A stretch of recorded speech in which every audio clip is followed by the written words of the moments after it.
Bem-vindas ao podcast Tecer Histórias, onde cada conversa é uma linha que tece nossas vidas. Eu sou Priscila Guindani e hoje vou estar recebendo aqui para essa conversa Cíntia Ramos, ela que é psicóloga, escritora e friburguense, e também Ana Blue, escritora friburguense. E nós estaremos falando hoje sobre o poder da escrita. Como que a escrita ela faz esse movimento de mudança pessoal e profissional e social. Meninas, é um prazer enorme recebê-las hoje aqui. Obrigada por aceitar o convite. Tenho certeza que essa conversa vai ser inspiradora e motivadora e a gente vai conseguir entender qual foi o caminho que vocês fizeram, né? Com a escrita e como que isso começou também na jornada de vocês. Primeiramente, vou ouvir a Cíntia. Prazer, Cíntia, te receber aqui. Quero agradecer a Priscila pelo convite, é um prazer estar aqui no seu podcast, falar sobre esse tema que é tão relevante, tão importante. Desde a adolescência eu sempre gostei de escrever, gostei de ler, então estar aqui para falar sobre esse tema é muito especial para mim. Ana? Eu também agradeço o convite, assim como a Cíntia, eu também escrevo desde a adolescência, talvez essa seja uma atividade que a gente começa cedo, e é isso.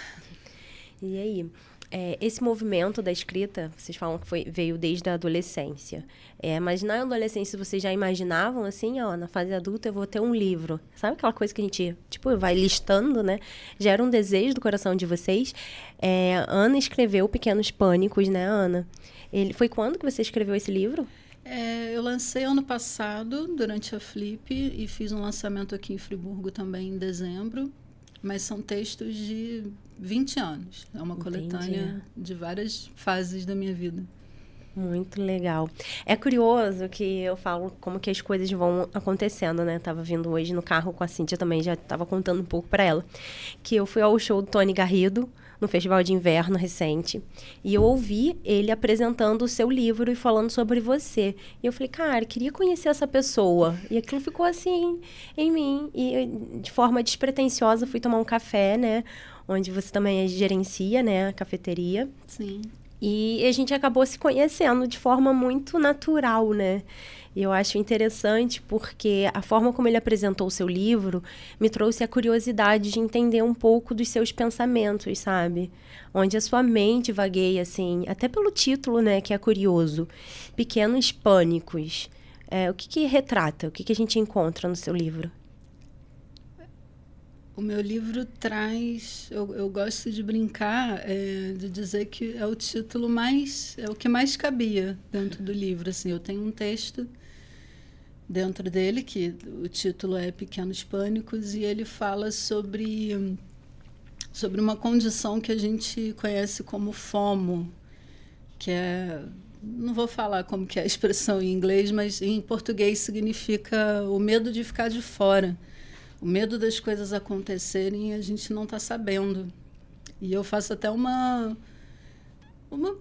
certa brincadeira no texto, falando sobre coisas, porque é um texto que eu escrevi quando eu mudei para uma casa que estava sem internet. Uhum. Ainda não tinha colocado internet, o celular estava desligado, sem internet, e aí, de repente, me deu aquela... Caramba, as coisas estão acontecendo e eu não estou sabendo, porque eu estou aqui dentro, eu estou cozinhando, estou varrendo casa com o celular desligado. E aí começou a me... O que pode estar acontecendo no mundo de tão importante assim que me deixa com esse pânico de estar com o celular desligado? E aí depois eu fui percebendo que todos os textos, eles tinham um elemento assim, ou de ansiedade, ou de medo de alguma coisa, ou de muitos pensamentos ao mesmo tempo que eu queria ordenar, e aí eu escrevia. O Silvio Santos morreu, né, na semana passada, e me trouxe muito essa lembrança, que eu lembro que quando eu estava tendo esse pensamento, eu ficava assim, gente, pode estar tendo guerra lá fora, uma doença está surgindo e eu não estou sabendo. O Silvio Santos pode estar morrendo uma hora dessa e eu não estou sabendo. Foi uma brincadeira, um jeito de extravasar, mas é isso. Eu acho que é uma coletânea de pequenas movimentações que a escrita me ajudou a organizar dentro da cabeça. Parece que nos seus momentos de pequenos pânicos você utilizava o papel, né? Sim, e até hoje. Até hoje. Hoje em dia eu tenho uma relação diferente com a escrita, que a gente pode ir falando ao longo da conversa, mas naquele momento foi o que a escrita sempre me salvou. Sim. É interessante quando você fala, porque entra muito na área de atuação da Cíntia, né? Que também é psicóloga e trabalha com ansiedade. Né, Cíntia? Você utiliza essa fonte como terapia também, a escrita? Então, eu falo que existe a escrita terapêutica, né? Algumas pessoas não acreditam nisso, mas eu acredito muito na escrita terapêutica.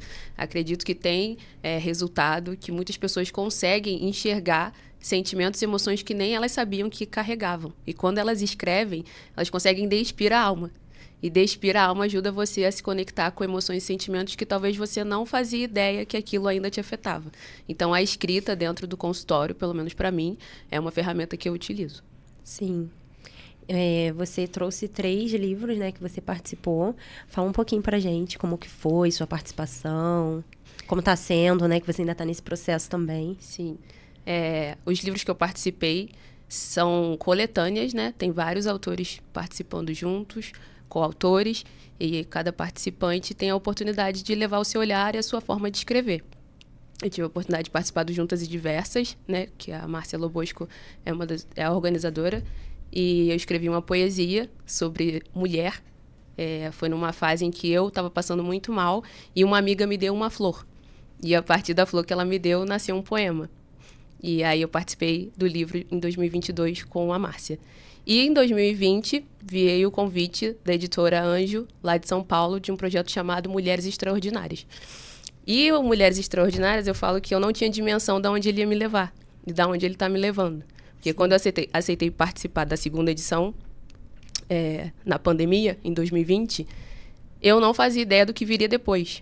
Então, na minha cabeça, era só um texto que eu estaria publicando junto com outras mulheres. Só que a dimensão disso foi ganhando uma proporção que a gente não fazia ideia. A ponto da gente fazer um web lançamento na pandemia, porque não tinha como a gente, né, fazer um lançamento presencial. E a gente conseguiu alcançar uma venda significativa, a ponto do livro sair com selo de best-seller. Em 2022, a gente foi para a LESP, na Assembleia Legislativa de São Paulo, ganhar uma homenagem, tanto a editora quanto as autoras. E esse ano a gente vai para a Bienal Internacional do Livro em São Paulo, que as autoras, né, junto com o projeto Mulheres Extraordinárias, vão estar lançando a 10ª edição, que é uma edição que fala sobre a jornada da águia. E nessa edição eu tive a coragem de falar sobre um assunto que eu acho que eu nunca havia falado, que é a questão do racismo. E o título do meu capítulo esse ano é Quanto Custa Ser Lapidado. Então eu consegui, né, de uma forma, acho que muito especial, externar esse assunto que eu sempre mantive ali quietinho, guardado. Mas como era um desafio para a gente que foi convidada escrever algo que a gente queria deixar como legado no mundo ou uma gota de esperança no mundo, eu acho que eu não poderia deixar de falar sobre esse tema nessa edição especial de 2024. E como é ser lapidado, Cíntia? Então, eu falo que dói muito, porque é um processo doloroso ser lapidado. As pessoas, às vezes, acham que a gente consegue escrever, a Ana deve falar sobre isso depois, né? Que escrever é muito fácil. Mas escrever é difícil, às vezes, porque a gente tem que falar da nossa alma, da nossa dor, das nossas emoções. E quando eu decidi colocar esse título, Quanto Custa Ser Lapidado, é porque eu sei quanto que custou ouvir o que eu ouvi, passar pelo que eu passei e chegar onde eu tô. Então, neste processo, nem todo mundo aguenta chegar até o final. Mas eu tento levar, né, através da escrita, que é possível passar pelo processo, mesmo que seja dolorido, mas que você vai alcançar, no final, um resultado positivo, mediante a tudo isso que você possa ter vivido. Muito bom. Isso aí. E o lançamento acontece quando? Em outubro, 17 de outubro, na Livraria JK, em São Paulo. E aí agora você vai para a Bienal fazer a apresentação desse livro. Na Bienal vai ser um encontro de todas as autoras, desde a primeira edição até a 10ª. Sim. E a gente vai receber uma homenagem da editora na Bienal e vamos ter esse grande encontro, que já é agora. Quais são os dias que você vai estar por lá? Dia 13 de setembro. 13 de setembro. Aí já fica o convite. Sim. Passar lá no stand da editora Anjo para conversar um pouco com a Cíntia. E, Ana, então me fala mais, assim, quais são esses movimentos que você está fazendo também agora em Friburgo, né? Essas rodas de conversa. A gente estava conversando há pouco antes de começar, que você está fazendo... Na verdade, você fez uma roda de conversa falando do seu livro, né? Que foi um livro usado num grupo de leitura, foi isso?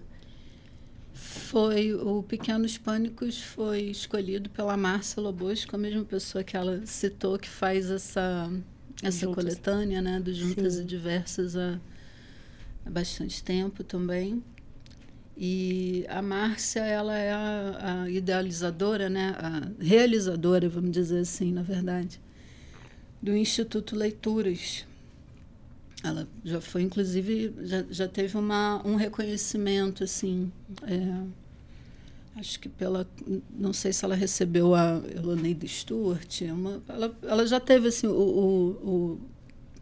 esse projeto dela já tem um reconhecimento, assim, nesse fazer literário, e não só na produção literária, como na leitura também, né? E em julho ela levou Pequenos Pânicos para o Clube de Leitura Vivências, que é, né, um dos braços desse projeto dela, e a gente fez uma roda de conversa lá no café onde eu trabalho. E lá a gente tem feito, né, tem feito essa movimentação de lançamentos por lá. E, inclusive, a próxima edição do Juntas e Diversas já está com o lançamento marcado para lá também. Já tem data? Dia 21 de setembro. 21 de setembro. Vão ser 2 livros, são 49 autores no total. E é só chegar, tem inscrição, sabe? É só chegar, é aberto ao público. A cafeteria fica? O café, Baronesa Café, lá no Country Club. Sim. Lá no mesmo espaço onde teve, né, o show do Tony Garrido, quando ele estava lá no palco, ele falou: a moça que trabalha num café aqui dentro do clube. Sim, ele foi tão simpático, né? Foi, né? Cordial, assim, de te apresentar. E ali plantou uma semente na minha mente, né? E eu acredito muito nisso. E aí, por acaso, a gente se conheceu. Em como as coisas confluem, né? Eu acho bacana. E aí o livro foi emprestado, eu ainda não consegui ler. Eu folhei alguns textos, mas não consegui ler ele por completo, que é de um amigo comum, que é o Will. A gente em conversa, falei: não, Will, eu vou lá na cafeteria. Ela falou: eu conheço. Enfim, uma conversa meio louca, assim, mas que chegou até o acesso até você, né? Sim. É interessante. E... Então, dia 21, a Márcia vai estar lá, recebendo as mulheres para estar lançando mais um título, né? Do Juntas e Diversas. E que legal, né? Ter esse espaço de movimento dentro da cidade. Eu acho muito legal se a gente pode contribuir, porque eu acredito muito que a leitura, ela traz um acesso de aprendizagem, às vezes, às pessoas que não têm uma condição de educação, uma condição social estabelecida, uma vida, uma família ali seguindo, através da leitura, elas conseguem aprender muitas coisas. Eu acredito muito nesse processo. Que a leitura, ela ensina, ela guia. Abre portas, né? Sim. Muitas coisas, assim, às vezes eu falo por mim, muitas coisas que eu fui aprendendo através dos livros. Eu não tive, assim, alguém para ir guiando o meu caminho, sabe? Eu sou uma pessoa curiosa. Eu acho que toda pessoa que ela é curiosa, ela vai atrás do conhecimento. Né? Para vocês também foi assim? Também teve esse movimento de curiosidade? Qual foi o encantamento que os livros foram trazendo assim para vocês? Até chegar ao ponto de vocês se tornarem escritoras, né? Então, eu sempre gostei de ler. Então, quando eu era criança, né, tinha os livros infantis. Eram poucos na época, o acesso para mim era pouco. E aí, na adolescência, eu comecei a ler mais. E aí eu comecei a participar de projetos literários que tinham na escola. Então, eu sempre estudei em escola pública E os projetos literários começaram a me chamar a atenção quanto à poesia, crônica. E eu sempre escrevia uma poesia para cada festival literário da escola. E aquilo começou a aumentar. E aí teve uma vez que eu participei de um festival também que eu escrevi a letra de uma música, e aí a música foi premiada, né, a letra, e outra pessoa colocou a melodia, enfim. E aí eu fui vendo que aquilo era muito legal. E aí eu comecei a falar, olha, um dia eu vou ter um texto meu publicado. Eu falava isso, um texto meu publicado. Eu nem falava livro, eu falava um texto. E aí quando 2020 chegou o primeiro convite, e aí era pandemia, muita coisa acontecendo, eu falei, não, gente, isso é mentira, não é possível. A editora lá de outro lugar me achar aqui em Friburgo, não é possível. E aí eu lembro que um amigo meu que morava em São Paulo, foi ver se a editora existia, porque eu falei, não, isso daqui deve ser fake news. E aí ele foi ver, a editora existia há muito tempo, e era real o convite, a editora me ligou, e aí as coisas começaram a acontecer. Então, assim, ler abre muitos caminhos. E escrever, eu falo que abrem outros caminhos maiores, porque você se conhece. E para mim me atravessa, né? Eu até comentei com você quando eu recebi uma mensagem no meu Instagram de uma leitora de Angola. E aí eu entendi que o meu texto tinha atravessado o oceano. Aí eu falei, gente, a escrita, um capítulo, conseguiu alcançar alguém que eu jamais imaginaria alcançar. Então, quando eu vou recebendo os retornos, as mensagens, eu vejo o quanto é poderoso colocar para fora, deixar jorrar o que eu tinha guardado aqui dentro. Então, a escrita, eu entendo que ela é um divisor de águas para mim hoje. Sim, muito interessante. Entender todo esse processo, né? E, por exemplo, para você foi acontecendo muito natural, né? Você foi recebendo os convites, foi escrevendo e entregando. Mas o que você fala para uma pessoa que tem um desejo de começar, sabe, escrever? Então, eu escrevia só para os meus amigos. Aniversário, 15 anos, eu sempre escrevia alguma coisa. E geralmente alguns choravam, se emocionavam, e até que começou a chegar um momento que eles falavam assim, Cíntia, as pessoas têm que ler o que você escreve. Cíntia, as pessoas têm que ler o que você escreve, faz um Instagram. Eu falei, não, eu não vou fazer, não, isso aqui não vai sair daqui, é só meu, né? Só nosso.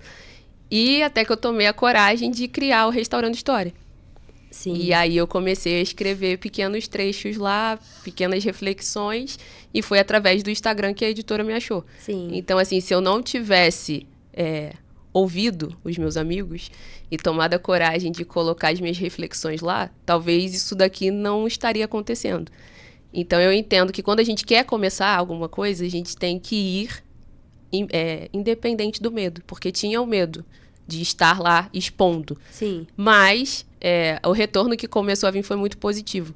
Então, se você acredita no sonho da escrita, se você quer um dia escrever, quer um dia ver algo seu publicado, acredita que é possível.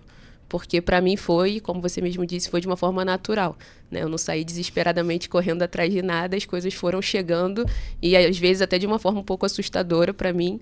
Quando eu via, já estava o texto sendo aprovado e já estava sendo publicado. E pelo menos na minha profissão, que me chamou muita atenção foi quando eu participei do Congresso Brasileiro de Psicologia Hospitalar.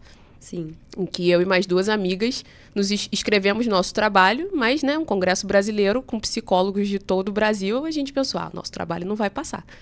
E, para nossa surpresa, os 2 trabalhos foram aprovados e a gente pôde estar apresentando lá. Então, assim, tanto na profissão quanto fora da profissão, a escrita, de alguma forma, vai me atravessando. Então, eu entendi que eu não podia parar de fazer o que eu estava fazendo. Certo.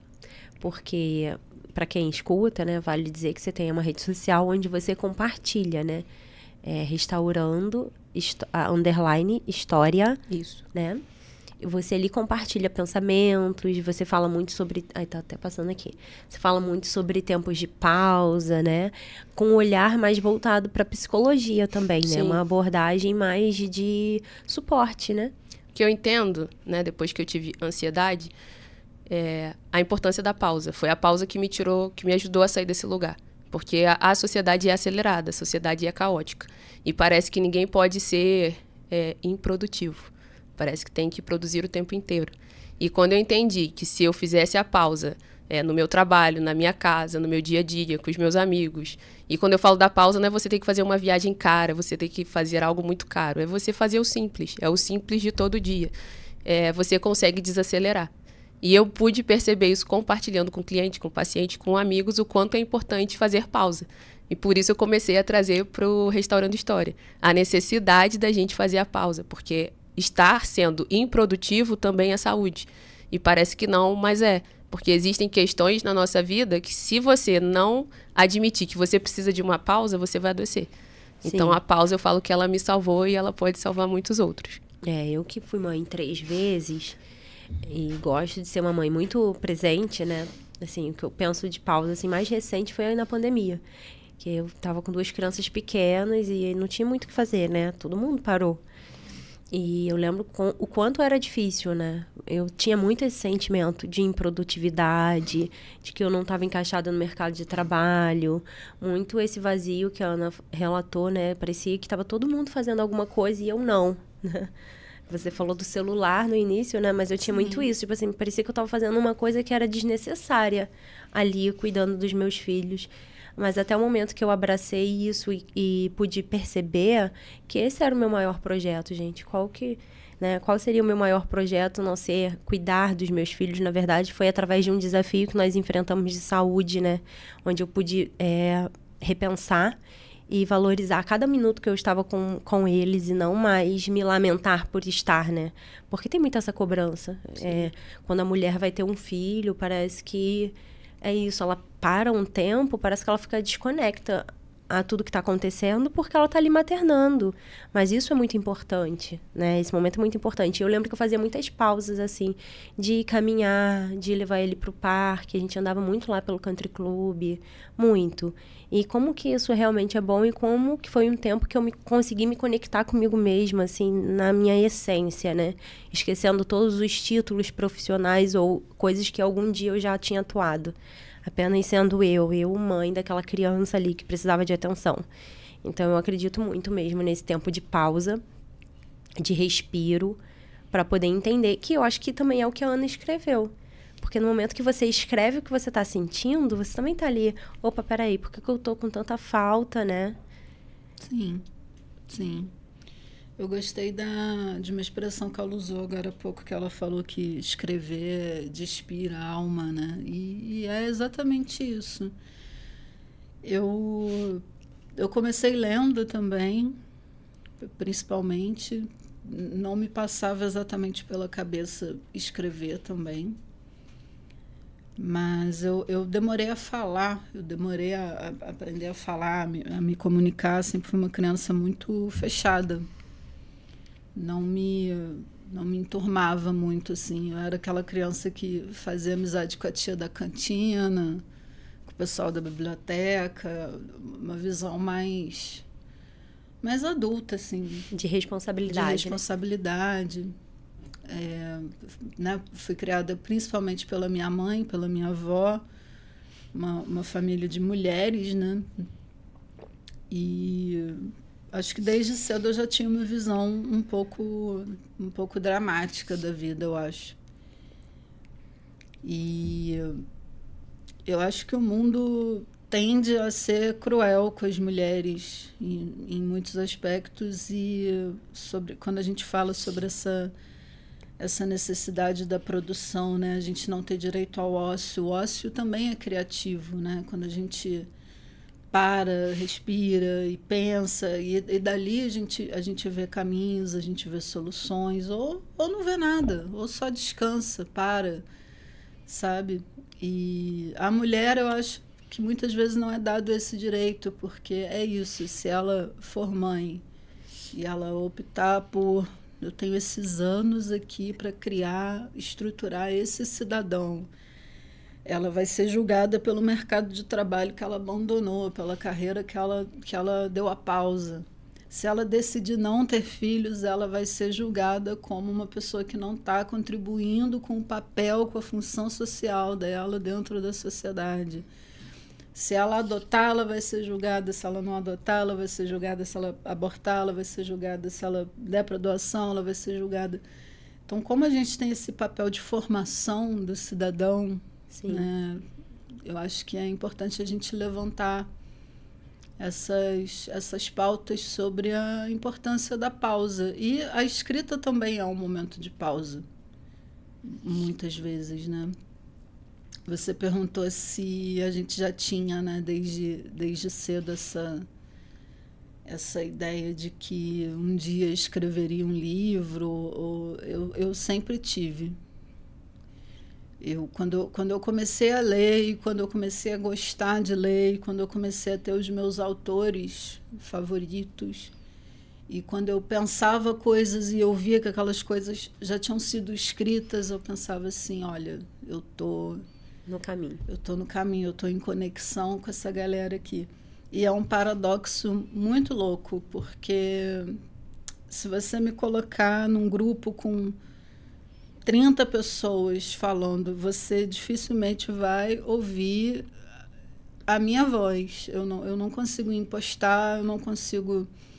Se tiver muita gente falando, não sei o quê, eu sempre tendo a calar aquilo que eu gostaria de falar, mas fica aqui... Silencia, mas fica na mente. Silencia, mas fica na mente. E a minha mente não é silenciosa. Eu gosto dessas contradições nossas, assim. Mas se eu for escrever tudo aquilo que eu pensei na hora e não falei, eu me exponho 10 vezes mais do que as pessoas que estavam ali falando. Então, a escrita ela pode ser muito expositiva, né? Não a escrita de um modo geral, porque dentro da escrita a gente tem também as diferenciações dos gêneros, né?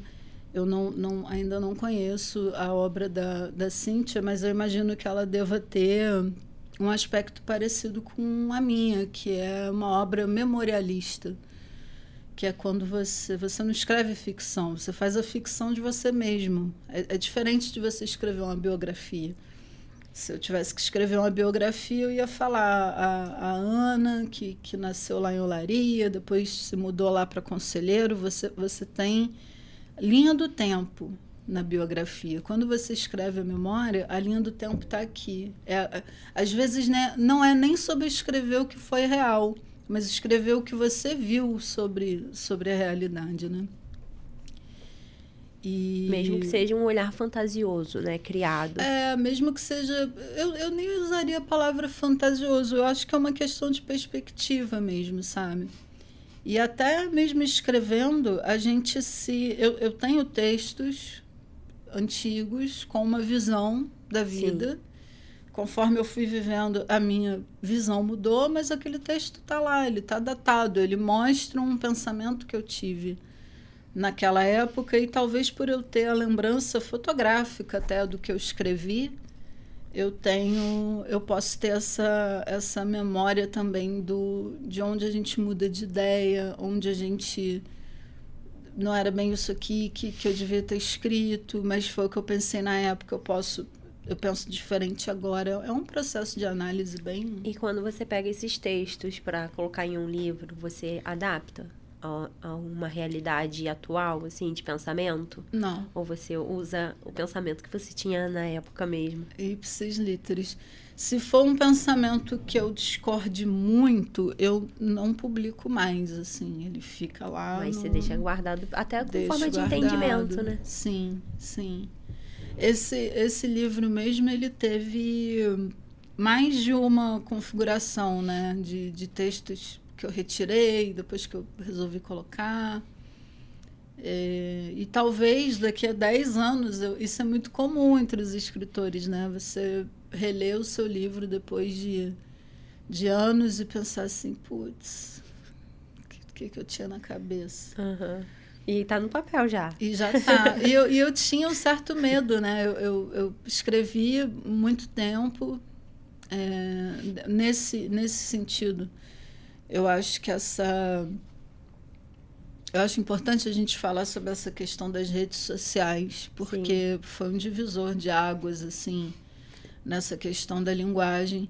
Porque é como a Cíntia falou, quando a gente era mais nova, né? Escrevia para os amigos, mostrava, de repente, para pai e mãe, para professor, era projeto na escola, né? Um projeto era mais na assim. escola. Era fechadinho. Era fechado. Eram pessoas que te conheciam. Eu tenho a lembrança, eu fui editora de jornal, eu tive uma coluna, né? E eu tenho a lembrança de ler o primeiro comentário de um texto meu que saiu do jornal, que era de uma pessoa que eu não conhecia. Foi a primeira vez que me deu aquele baque, assim, porque até então eu sempre pensava, não é que fulano gosta do meu texto, ele gosta de mim. E aí o que eu escrever, ele vai gostar porque tem a ver comigo. E a primeira vez que uma pessoa estranha no sentido de, né, desconhecida, vamos usar desconhecida, uma pessoa desconhecida foi lá e atestou e validou, olha, eu li, gostei, eu fiquei assim, olha... Que legal. Talvez é um caminho. Talvez eu esteja fazendo uma coisa legal aqui. Só que, por exemplo, antes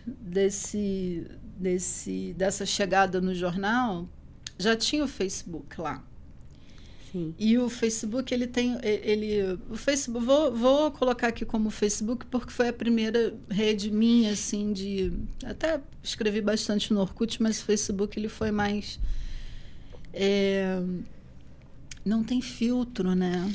Não tem editor, não tem revisor, não tem alguém para dar um tapinha nas suas costas e falar que você está falando besteira. E aí sai do coração, a gente vai se expondo, sai do coração, vai direto para ali. E aí tinha gente que gostava, lógico, mas tinha gente que se sentia, né?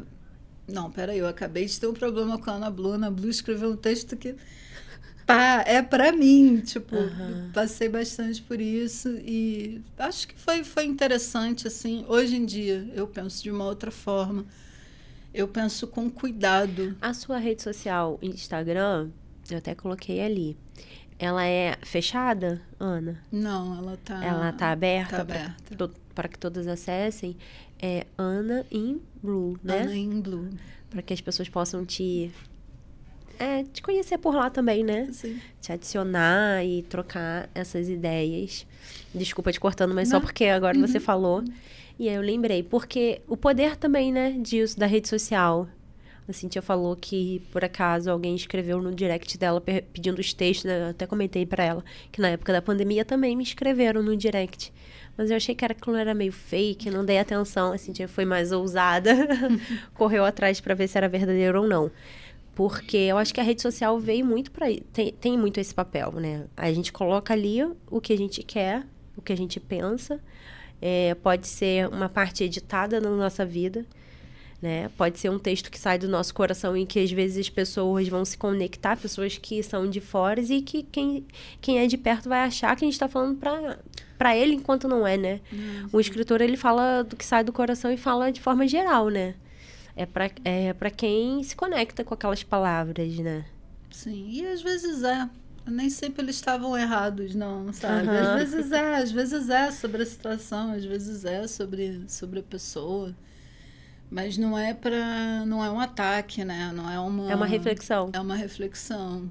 E é isso, tem uma rapidez ali, né? Qualquer momento eu posso pegar o celular aqui e falar uma grande besteira e soar como para alguém, por exemplo. Hoje em dia eu pego um texto em que eu mesma não concorde. Nossa, que grande besteira, que grande bobagem que eu falei aqui. E aí eu ia ver os comentários, um monte de gente concordando, e aí eu mesmo tendo vontade, não concordo com isso. Questionando as suas próprias palavras. Eu estava com raiva. Eu estava triste, eu exagerei, não concorde. Né? Entendi. Passei muito por isso também. É interessante, porque é isso, né? Às vezes a gente vai publicar ou vai se expor de alguma forma, de forma impulsiva, né? Exato. Que é isso, a gente faz ali naquele impulso que tá dando e depois a gente se arrepende, mas nada que um excluir não resolva. Exatamente. Quando é rede social, né? Eu excluí a rede social inteira. Eu tenho o Instagram, mas o Facebook eu não tenho mais. Desativei. Porque as pessoas... você acabou sendo mais conhecida pelo Facebook. Foi, pelo Facebook. O Facebook tinha mais essa... quando eu cheguei aquela brincadeira, né? Quando eu cheguei no Facebook era tudo mato, ainda não tinha textão. Eu pude cavar, sabe? E eu tinha, sei lá, 15 amigos no Facebook de início. Então, você vai escrevendo, vai falando. Depois, quando eu vi, eu tinha 10 anos de Facebook, mais de 2.000 pessoas, mais de 2.000 textos. Então, assim, Não dá para... Eu até estranharia se eu concordasse comigo o tempo inteiro, Sim. sabe? Se eu continuasse pensando como eu pensei há 5, ou há 10, ou há 15 anos atrás, sabe? E talvez é isso, talvez seja isso, né? A gente escreve algo agora e aquilo ali ainda vai continuar ressoando para alguém ou para... Porque às vezes a gente sai daquela época, né, de vivência, mas às vezes o outro que lê tá naquele momento de vivência. Então o texto, ele é tão puro por conta disso. Ele vai se conectar com o outro que tá passando talvez por uma mesma experiência. Então, às vezes, hoje, para você olhar um texto antigo, não vai fazer mais sentido, porque você já passou aquele processo. Mas, às vezes, terão pessoas que ainda estão vivendo aquele processo, né? E vai fazer sentido para o outro. Eu acho isso rico também, como a Cíntia fala, né? Ah, meu texto atravessou, né? Uma pessoa lá da Angola veio me escrever.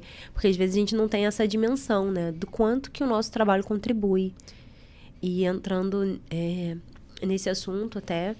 Queria entender se vocês pensam que a escrita ela faz esse movimento mesmo de mudança social. Você acredita nisso, Cíntia? Sim. Eu acredito porque em 2020, quando eu escrevi o título do texto no Instagram, Gratidão aos que são reais no meu mundo real, esse era o título, eu jamais imaginaria que uma editora de São Paulo ia curtir o meu texto, né? Meu humilde texto lá. E foi esse texto que foi o start de tudo. E eu estava agradecendo aos meus amigos e à minha família e aos meus clientes e aos meus pacientes de uma forma aparentemente normal para mim. Mas eu acho que eu usei tanto o coração naquele texto que alcançou mais do que eu imaginava. Então, assim, mudou algumas realidades para mim depois disso. Tanto é que no meu próprio trabalho hoje, o meu público-alvo são mulheres. E até então não era. O livro trouxe isso também. Sim. As mulheres começaram a se conectar muito comigo no meu trabalho. E aí eu fui vendo que era o meu nicho, que eu tinha que caminhar para esse lugar. E hoje eu não me arrependo, né? Faz 4 anos que eu fiz essa mudança, de ter escolhido o público feminino. Porque existem dores reais, existe uma cobrança extremamente alta, mas também existe uma leveza, uma doçura e uma feminilidade que elas querem resgatar. E a sociedade parece que não quer deixar, né, com que isso aconteça. Então, hoje o que eu percebo no meu trabalho é que não só por conta da escrita, mas que também do autoconhecimento, as pessoas conseguem sim acreditar que é possível ir para esse lugar. De poder parar, de poder escrever, de poder refletir, de ouvir uma música, de ler um livro, de ficar sentado e não fazer nada, de ver um filme, porque sai desse lugar de julgamento, de cobrança. Não sentir culpa, né? Nesse Exatamente. momento de pausa, né? Então, parece que a gente tá sempre sendo tão produtivo. Sim. Quando a gente para, não pode, né? Não pode no meio da tarde tomar um café, sei lá. E aí a sensação que eu tenho é que veio uma autorização para isso. A partir do momento que eu falei no primeiro capítulo, no primeiro texto, que foi publicado em 2020, o que você está esperando para recomeçar, que foi o título, eu estava convidando todo mundo para o recomeço. A sensação era essa, porque a gente estava na pandemia e como é que a gente vai sair disso daqui? Então, recomeçar era possível, apesar de todo o caos que a gente estava vivendo. E muitas pessoas me falaram isso. Eu li, e aí eu percebi que eu estava fazendo tal coisa, e eu vi que era possível recomeçar. Então, era muito legal ouvir esse retorno das pessoas que leram o capítulo. Da mesma forma, no outro, no 3D, que foi Decidir, Delegar, Decolar, né? A sigla chamou a atenção, que é 3D, tá? Você vai falar de quê? De decisão, de você decolar e de você decidir. Então, são 3 possibilidades que você tem na vida, né? E ali as pessoas também começaram a me mandar mensagens falando que estavam decidindo, que estavam delegando, principalmente as mulheres, porque tem uma sobrecarga. E aí quero fazer tudo do meu jeito. E quando elas liam o tópico do delegar, parecia que elas estavam sendo desafiadas a aprender a abrir mão daquilo que elas estavam ali abraçando e fazendo tanta coisa sozinha. Então, eu vi que eu consegui, de alguma forma, ser uma gotinha no meio do oceano, fazendo com que as pessoas que estavam lendo esses capítulos, esses textos, pudessem refletir. Então, eu acredito que tem uma contribuição social, sim. Sim, até porque você também traz uma experiência de consultório, né? Sim. Então, você escuta muitas dores, né? Então, às vezes, quando a gente está escutando a dor do outro, a gente está ali tentando entender ou buscando ali uma solução para aquela dor, né? Sim. Então, você tem essa experiência de consultório que você consegue também transmitir através das palavras. Você acredita que o seu trabalho como psicóloga, ele também influencia nos seus textos? Com certeza. Muito do que você coloca ali é o que você escuta? Eu falo que é uma junção, né? Tem a Cíntia pessoa, vivência. Sim. Tem o que eu escuto em 9 anos, que é muito tempo ouvindo. E tem a minha construção de fé, de crença, de valores sobre a vida. Então, acho que juntando tudo isso, acabam saindo essas reflexões, esses textos que me fazem acreditar que o outro vai ler e vai, de alguma forma, ser transformado, impactado. Na pandemia, eu tive a oportunidade de escrever sobre o grito. Que a sensação que eu tinha era que estava todo mundo tentando dar um grito na pandemia. Foi um e-book do Conselho Regional de Psicologia do Estado do Rio, em que teve um processo seletivo de vários textos. E aí eu escrevi. O grito foi... E nesse O Grito Foi interessante porque muita gente se identificou porque tinha um grito ali. E o que eu coloquei lá foi que, às vezes, a gente precisa mudar a nossa lente. A gente está enxergando o mundo por uma ótica, mas a gente foi obrigado a trocar de lente. Né? Por exemplo, na pandemia, a gente teve que encarar um luto de uma forma diferente. Era diferente. E a gente não sabia lidar com isso. Na minha profissão, todo mundo teve que atender online. E não foi nos ensinado a atender online. Então, foi tudo muito novo. Ou você trocava a lente ou você ficava para trás. Então, o desafio era esse. Tinha um grito ali. E a gente estava tentando entender que grito era aquele. Sim. Então, eu acho que, de alguma forma, foi possível contribuir socialmente com a escrita. Sim. E para você, Ana? Você acredita nessa influência social? Você acredita que a escrita traz essa transformação social? Para quem quer, né, gente? Porque tudo é ofertado para quem quer, né? Sim. Eu acredito. Tem um ditado, eu não lembro exatamente como que ele é inteiro, mas tem uma expressão nele que diz que o exemplo arrasta. Né? A gente pode... As palavras convencem, né? E o exemplo arrasta. O exemplo arrasta. Eu não lembrava o início. Assim como a gente tem uma sociedade, a gente vive, pelo menos aqui, né, no mundo ocidental, a gente tem essa sociedade que é expositiva e as pessoas tendem a querer expor só aquilo que elas têm de bom ou que elas têm de bonito. Eu achei interessante quando começou a surgir uma movimentação em torno de você mostrar o defeito. Sim. Né? A gente vem de uma... Por exemplo, o tipo de texto que eu escrevo, eu considero mais ou menos o mesmo tipo de texto que a Carolina de Jesus escreveu quando ela fez o Quarto de Despejo, ou que a Anne Frank escreveu quando ela fez o Diário. Quando você está escrevendo ali, você está retratando algo, você está tirando da cabeça. As próprias angústias, sim, né? E quando você faz aquilo ali, você não está pensando exatamente se aquilo vai impactar ou vai influenciar alguém e tudo mais. Mas essa movimentação de várias pessoas, mulheres periféricas, mulheres trabalhadoras, mães, vou colocar aqui no universo feminino porque é o que nos conecta aqui, né? Quando você mostra que é possível também você ser humano, você ter defeito, você ter medo, você ter ansiedade e falar, olha, eu passei por isso e está tudo bem, e daqui a pouco eu vou passar de novo e vai estar tudo bem também, ou também não vai ficar tudo bem assim, mas depois fica. Você também traz esse impacto da possibilidade da normalidade, sabe? A possibilidade do comum, a possibilidade de não ter que ser extraordinário, sabe?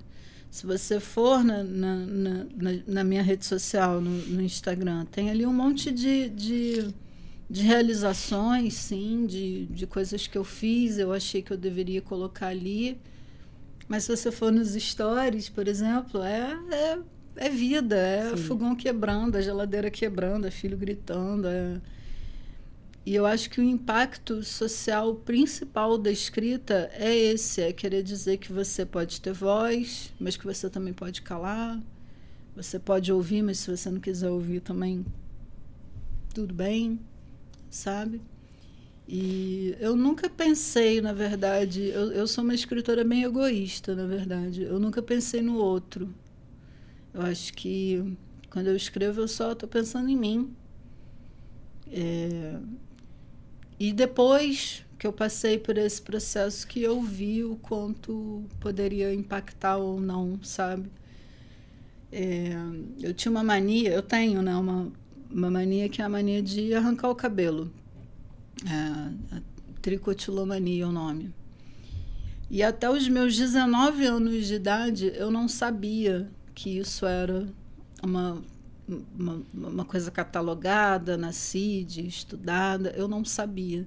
Aquilo era um problema só meu. Um problema que eu levava para mim como é a minha esquisitice, é o meu problema, é aquilo que eu tenho que esconder, sendo que como que você esconde se você está com a mão o tempo inteiro na cabeça e você tem um buraco aqui, sabe? E foi numa aula de português, que eu acho sensacional, era um professor de português, ele foi até um pouco insensível, assim, porque ele percebeu durante a aula e aí ele parou de falar para... Você precisa ir no consultório. Ele é psicólogo e tinha formação também de sala de aula. Sim. E ele tinha lá o consultório de psicologia dentro da escola para atender esses casos assim pontuais, né? E eu detestei a terapia, detestei ele, detestava a aula, detestava tudo. Só que ali eu descobri que não era um problema meu. Me deu um alívio tão grande, tipo assim, né?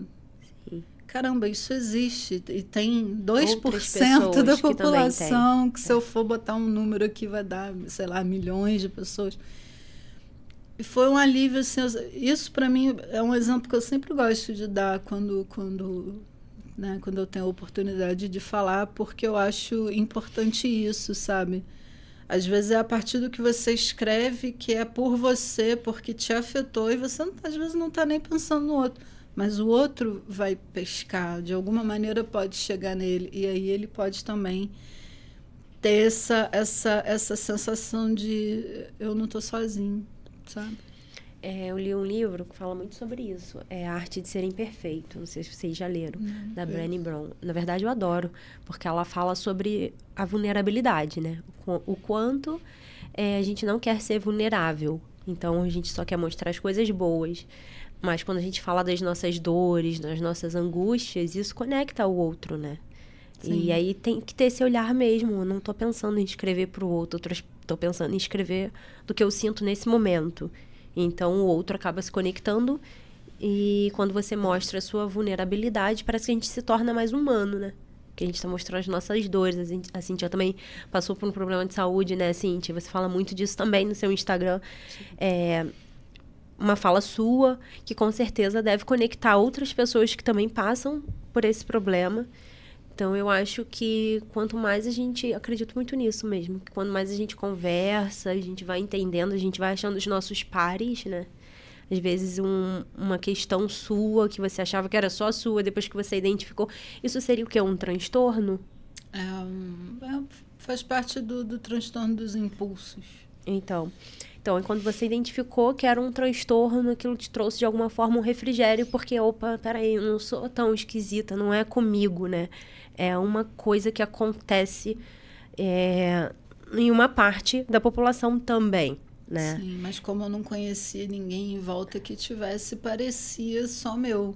Se naquele momento já tivesse... Eu não conhecia nenhum nome né? Eu não sou nenhuma novinha, isso já vão lá quase uns 20 anos, né, do meu ensino médio, a gente não tinha hoje em dia tá mais fácil, A gente encontra os grupos na internet, né? Hoje em dia tá mais fácil, a gente bota lá uma hashtag, o que daqui a pouco você encontra uma pessoa que fala sobre isso, se conecta a essa pessoa. De uma maneira até um pouco perigosa. Eu acho que a gente está indo até agora para outro extremo, que é a identificação demais, o boom de diagnósticos e de patologização de coisas que são do indivíduo. Sim. Sabe? As formas de existência, elas estão aí, a gente pode se adaptar a elas, sabe? E pode falar sobre elas e tudo mais, mas a gente também não precisa caçar um transtorno como forma de existir no mundo, né? Pelo contrário, você tem a sua forma de existir no mundo e a partir dela você vai para a mulher, por exemplo, essa questão do cabelo. O cabelo é um cartão de visita, é um ornamento, né? É uma joia também. E você crescer sem essa possibilidade de ter esse cartão já te coloca num patamar diferente das outras mulheres. Então, você já cresce com o sentimento de competitividade de uma coisa que não existe. Sim. É imposta para você, sabe? Não é uma escolha também, né? Não é uma escolha também. E falando do cabelo, né? Cada pessoa vai ter a sua questão, vai ter a sua individualidade, vai ter o seu momento de descoberta, e eu acho muito cruel que a gente tenha que ser essa sociedade que mostre só as belezas, né? Só as perfeições, só as superações. Não, Sim. Não superei, não sou bonita, não. Sabe poder dizer não também. Dizem isso, né? A liberdade não é só sobre o que você aceita, mas também sobre o que você tem direito de não aceitar ou de dizer não. E dessa Ana que tinha 14 anos e tinha vergonha do cabelo, até chegar nessa Ana que está falando de frente para a câmera, para sabe-se lá quem vai assistir, sobre um problema que traz esse peso na autoestima, né? no autoconhecimento, é o que também me ajuda a hoje, por exemplo, não ter o problema tão... Quando eu olhei para o problema, ele ficou menor, sabe? Sim. Acho que a expressão, aí eu vou até um pouco além, não é só a escrita, né? A escrita é uma das linguagens. Mas, artisticamente, a gente tem muitas maneiras de expressar e de curar e de tratar essas coisas que são ruins para a gente, né? Muito bom, meninas. Boas reflexões, conversa boa, mas estamos chegando ao final. Agradeço muito a disponibilidade de vocês estar aqui comigo. Quero agradecer também ao espaço do Estúdio Realize, que é esse onde a gente grava, pela parceria. Se você também tem interesse de estar gravando o seu podcast, você pode estar entrando em contato na rede social, Estúdio Realize. Deixa eu só esperar aparecer ali. Estúdio Realize NF, é a rede social. Ou então pelo telefone 229977344493. E também vir aqui gravar o seu podcast. Se esse é um desejo, uma vontade sua. Agradeço a Ana, agradeço a Cíntia. E agora a gente vai fazer a consideração final para a gente poder estar encerrando esse episódio. Obrigada, Cíntia. Quero agradecer novamente, foi um prazer conhecer a Ana pessoalmente, né? Eu falei com a Priscila que eu já tinha ouvido de nome, mas não conhecia pessoalmente. Então, um prazer te conhecer, estar aqui também no seu podcast, que era um sonho seu, né? Muito obrigada pelo convite. E falar sobre a palavra, né? A importância da palavra, da escrita, é sempre um privilégio. E essa questão que a Ana trouxe agora no finalzinho, falando, né? Que a gente, às vezes, não expõe o que parece que não é bonito, que não é belo. Como você ressaltou, lá no Instagram eu sempre tento colocar a vida real. Né, que vai ter dia que eu tô comendo depressa porque ainda é um resquício que eu tenho da ansiedade e que isso não está curado, mas que é uma luta diária de, Cíntia, come devagar, você não precisa ter pressa, respira, para. Então, é meu, mas as pessoas sabem. O problema de saúde, quando aparece, eu também acabo externando, porque eu falo que antes de ser psicóloga, antes de escrever, eu sou um ser humano. Então, eu tenho que saber que tem a Cíntia vulnerável, que tem a Cíntia que vai estar triste, que tem a Cíntia que vai estar alegre, mas que antes de qualquer coisa, eu preciso ser quem eu sou. Porque, infelizmente, hoje as pessoas tentam montar, né, um portfólio muito bonito para aparecer lá. E eu falo que bancar isso também é um problema, porque vai chegar uma hora que a fantasia cai. Então, é mais fácil ser você, ser quem você é e bancar aquilo que você talvez não tenha de perfeito para o outro, mas que seja perfeito para você. Então, é nas nossas imperfeições que a gente também aprende, cresce, e que vocês tenham a oportunidade de ler, né, nossos textos, nossos livros, nos seguir nas redes sociais, para que a gente possa estar seguindo aí, contribuindo e trocando. Muito bom. Ana, consideração final. Eu gostaria de agradecer também o seu convite. Foi muito legal de conhecer. Eu não conheci o seu trabalho, passei a conhecer agora. Agradecer também a receptividade aqui da Patrícia, do estúdio. Gostaria, né, de fazer a minha propagandinha do livro. Ele tá disponível à venda pela editora Patuá. Eu estou começando também a divulgar, é a primeira vez que eu falo disso, mas divulgar já o meu próximo livro, que vai ser de poesia, é Viagem o nome. Queria também deixar um convite para as pessoas irem aos lançamentos que a gente está promovendo lá no Café. No próximo dia 7 de setembro, agora, a gente tem um lançamento do Mediando Histórias, se eu não me engano o nome. Uma coletânea com 9 autoras. Dia 21 de setembro, a gente vai ter o lançamento também dos livros das edições desse ano do Juntas e Diversas. Os dois pela Inmédia Res, que é uma editora aqui de Friburgo, também comandada por mulheres, idealizada e realizada por mulheres. Que é onde você trabalhou? Já trabalhei também, já fiz preparação e revisão lá. E é isso, muito obrigada. Deixo um beijo aí a todos. Obrigada, meninas. Então, até o próximo episódio do podcast Tecer Histórias, onde cada conversa é uma linha que tece nossas vidas. Até!